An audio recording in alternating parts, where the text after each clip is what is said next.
बिहारियों की औकात एक कुत्ते से भी नीचे। बिहारी वर्ड सुनते हैं आप लोग, सबसे पहले तो माइंड में क्या आता है? बिहारी एक शब्द जो भारत के सबसे प्राचीन और गौरवशाली इतिहास से जुड़ा है, लेकिन आज वही शब्द एक गाली की तरह इस्तेमाल किया जाता है। क्या आपने कभी सोचा है कि जिस धरती ने दुनिया को लोकतंत्र दिया, जिसने मौर्य और गुप्त जैसे महान साम्राज्य दिए, आज उस धरती के लोगों को दूसरे राज्यों में नफरत और भेदभाव का सामना क्यों करना पड़ता है? आखिर क्या वजह है कि एक बिहारी 100 बीमारी जैसे जुमले इतने आम हो गए? क्या ये सिर्फ उनकी गरीबी का मजाक है या इसके पीछे कोई गहरा राजनीतिक और आर्थिक षड्यंत्र है? चलिए आज उस सच का सामना करते हैं जिसे अक्सर अनसुना कर दिया जाता है। नफरत की शुरुआत अक्सर रूढ़िवादिता यानी स्टीरियोटाइप से होती है। बॉलीवुड और पॉप कल्चर ने सालों तक बिहारी पहचान को सिर्फ अपराध और असभ्यता से जोड़कर पेश किया है, लेकिन ये छवि सिर्फ स्क्रीन तक सीमित नहीं रही। आर्थिक कारण भी उतने ही अहम है। बिहार की प्रति व्यक्ति आय राष्ट्रीय औसत से काफी कम है। इस गरीबी के कारण लाखों बिहारी मजदूर दूसरे राज्यों में जाने को मजबूर होते हैं।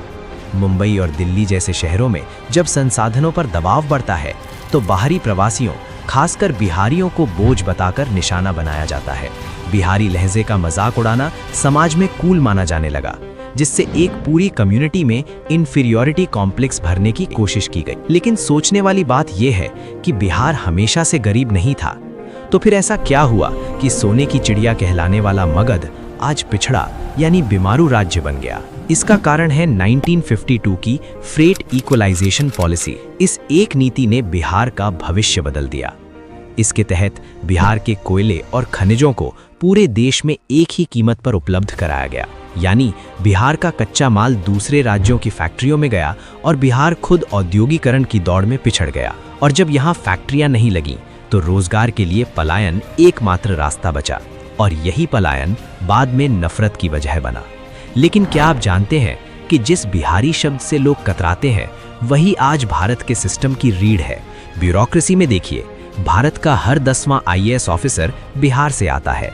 मेहनत की बात करें तो चाहे पंजाब के खेत हों या मुंबई की गगनचुंबी इमारतें, बिहारी मजदूरों के पसीने के बिना भारत का विकास रुक सकता है। ज्ञान की परंपरा भी उतनी ही गहरी है।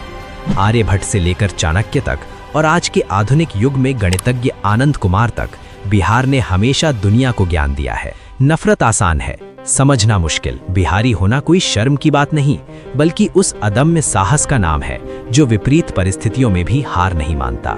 अगली बार जब आप किसी को बिहारी कहकर चढ़ाएं तो याद रखिएगा, आप भारत के उस हिस्से का अपमान कर रहे हैं जिसके बिना भारत का आज भी अधूरा है और कल भी।